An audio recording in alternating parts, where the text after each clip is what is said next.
From Wish TV and the All Indiana Podcast Network, this is the News 8 Daily 8 Podcast with Wish TV's Kylie Conway. A Wish TV News 8 update. Hi, I'm Kylie Conway, and this is your News 8 Daily 8 for Tuesday, March 7th. Today, noticeably cooler than Monday. Winds are going to shift, come out of the north.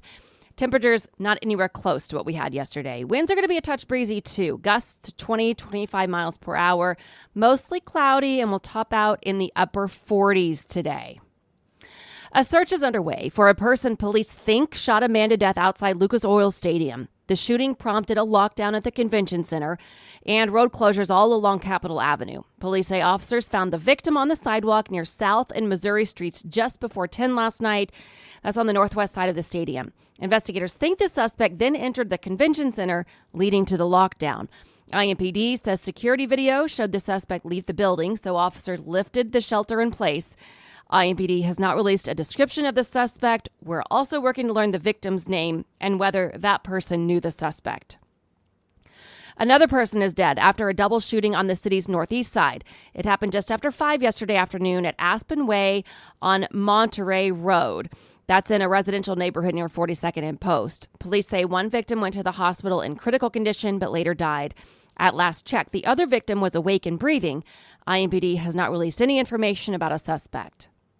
And now to I-Team 8, where it's learned more about what it takes for the city to close two troublesome bars.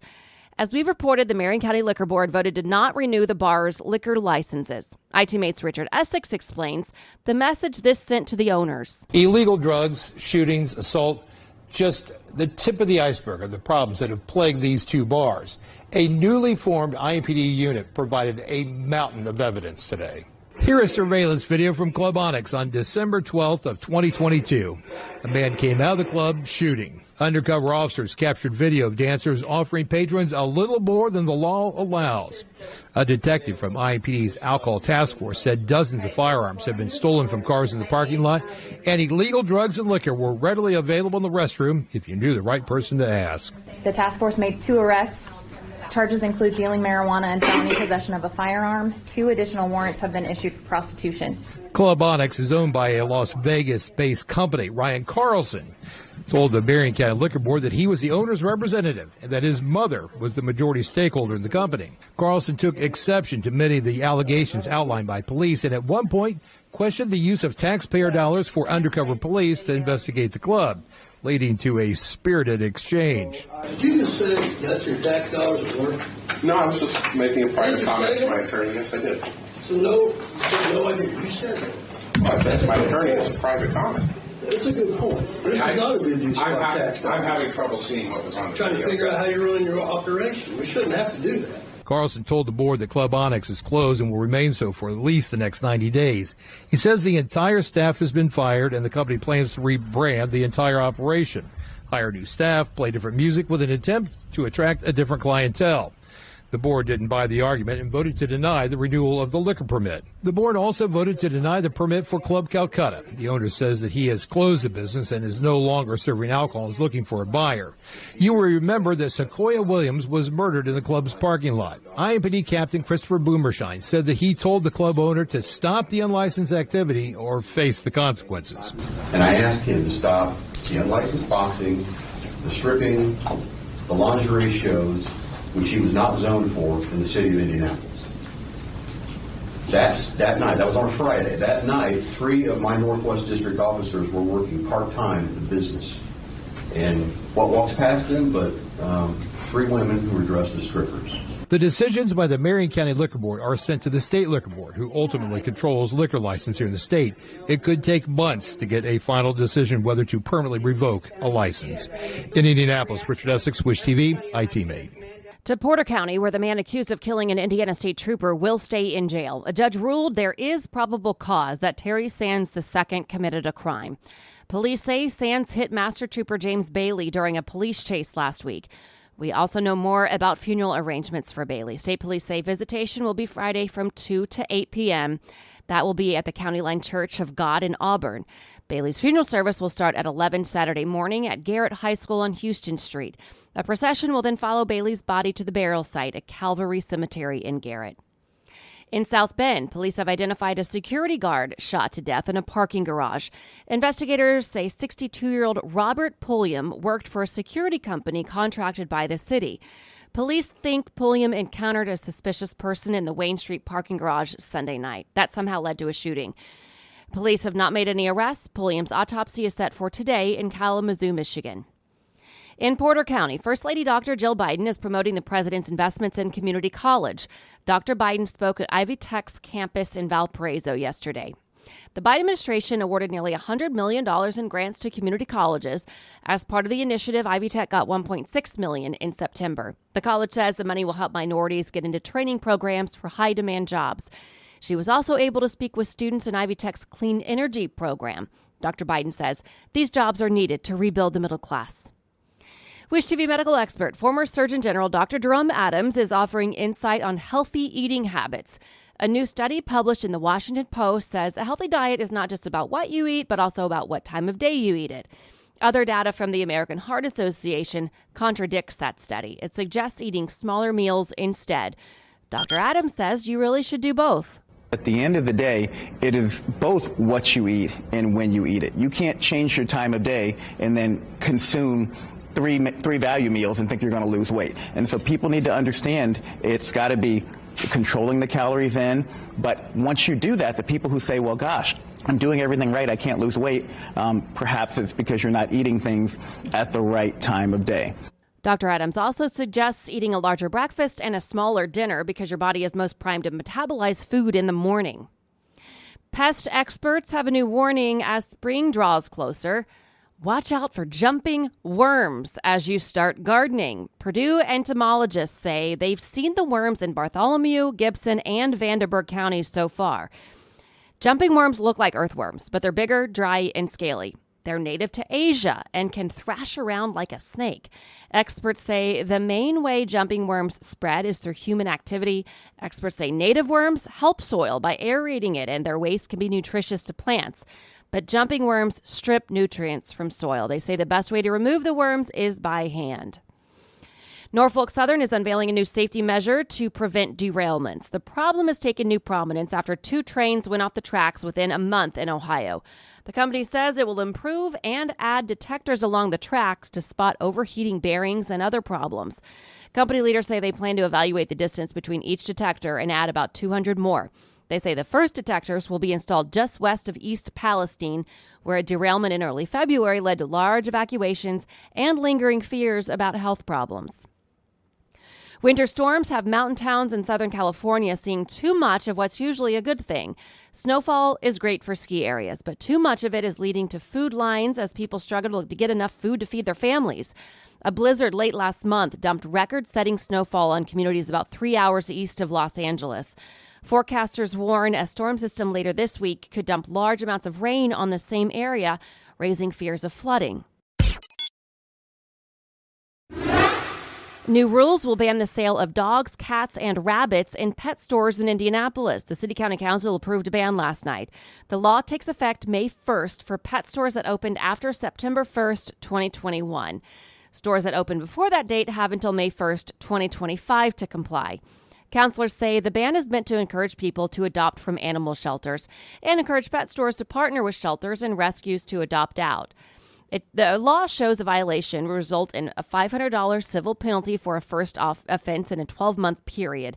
Counselor John Barth advocated for the ban. He says 6 other states already have policies in place, including our neighbor Illinois. The ban passed the council unanimously. Counselor Barth also said he wants to make sure the council is ensuring that our animal care services has the relief they need to best care for animals. Now, Barth says more than 400 cities across the country have this policy. That's including 13 in Indiana. This vote makes Indianapolis the 14th. Carmel is one of those cities that passed its ban in June.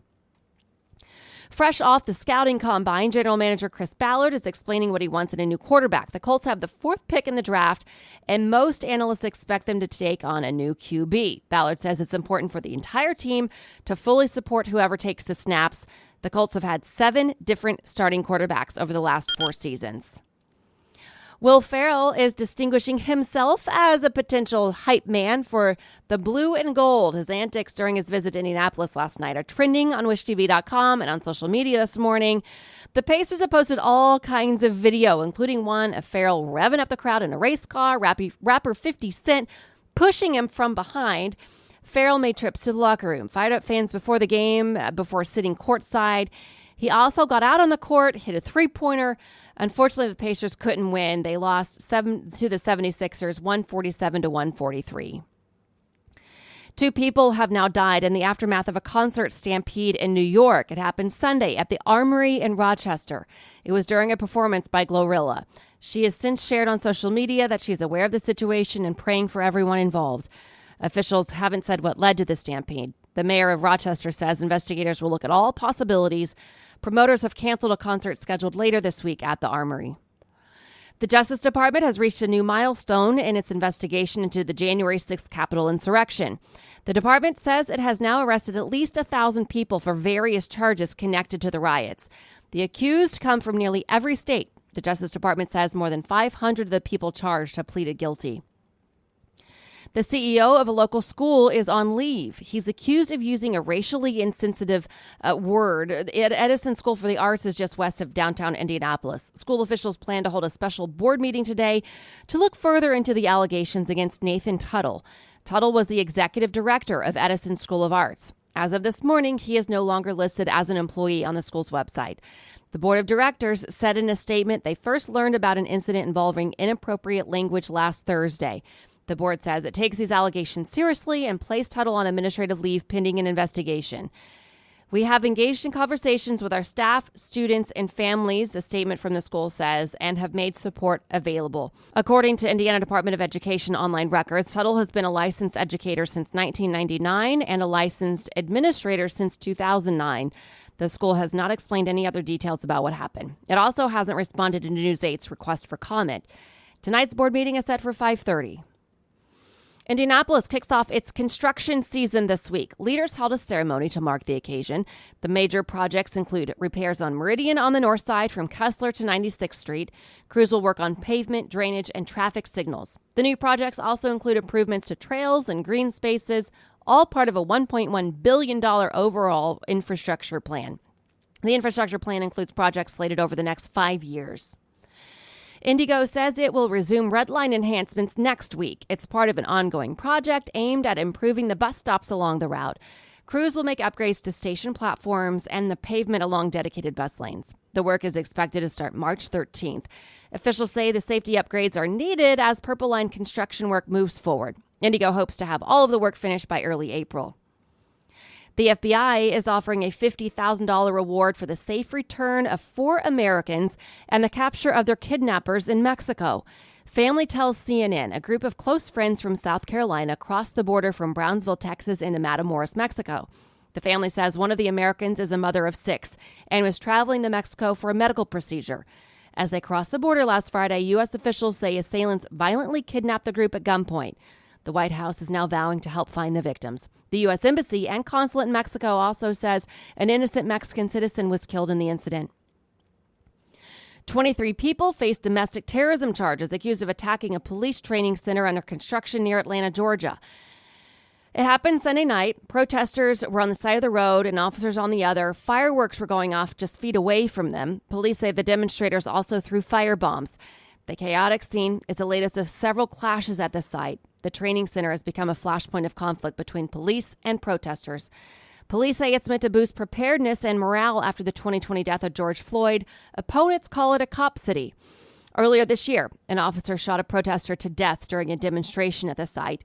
Police say the man had attacked them. Other protesters disagree. Ukrainian President Volodymyr Zelensky is vowing to hold on to the city of Bakhmut as Russian forces battle to take it. The Russian military has sought to capture the city for 6 months. Zelensky said yesterday all top military advisors unanimously agreed to continue the fight. Fans are heading from other cities to Indianapolis to cheer on their teams in the Horizon League Championship games. A new post from Cleveland State says a fan bus left at 6 this morning bound for the state fairgrounds. Vikings fans get a double dose. The men's and women's teams both made it to the final game. The women won in overtime to advance. They'll play Green Bay, which knocked off Purdue, Fort Wayne to advance. Game time is noon. In the men's game, Northern Kentucky toppled Youngstown State to advance. Cleveland State upset Milwaukee. The title tilt tips off at 7. At stake, a guaranteed spot in the NCAA tournament. Ticket pre-sales start today for this summer's concert featuring Snoop Dogg and Wiz Khalifa. They're playing at Ruoff Music Center July 20th. The pre-sales open from 10 this morning until 10 Thursday night. The general sale starts Friday morning. And to business headlines, Federal Reserve Chairman Jerome Powell appears before Congress today and tomorrow as part of a semi-annual testimony on monetary policy. The Fed has been on an interest rate hiking campaign to try to halt inflation. The trouble is rising interest rates also slow down the economy. Powell will take questions today on how he plans to raise rates without sending the economy into a recession. It is widely expected the proposed JetBlue-Spirit merger will be rejected. The Justice Department believes the elimination of Spirit would increase ticket prices and decrease options for travelers, according to Bloomberg. JetBlue is trying to take over Spirit in a $3.8 billion deal. Verizon is raising the prices on some of its older cell phone plans. The move is part of a broader effort to get more of its customer base on 5G plans. Customers who decide to stay on one of Verizon's older unlimited plans will be charged an additional $2 a month. The change will take effect on April 10th. Natural gas futures plunged by 15% on Monday. It's the biggest one-day drop in over 8 months. There are forecasts for much less cold weather and heating demand than previously expected over the next 2 weeks. Moderate winter weather has kept natural gas and heating prices lower than normal. Millennials are the most likely generation to have more credit card debt than emergency savings. That's according to Bankrate. About 45% of millennials and 44% of Gen Xers report owing more on their credit cards than the amount of money they have saved up for potential emergencies. This has been your News 8 Daily 8 for Wish TV. I'm Kylie Conway, online at wishtv.com. And follow us on Facebook when you search Wish TV. This is the News 8 Daily 8 podcast with Wish TV's Kylie Conway. A Wish TV News 8 update on demand. For even more, on demand and on the go. Connect with Wish TV on Facebook at wishtv.com and on the free Wish TV mobile app. Thank you for listening. And be sure to like, subscribe, and follow this podcast for updates every weekday morning on the All Indiana Podcast Network and wherever you get your podcast.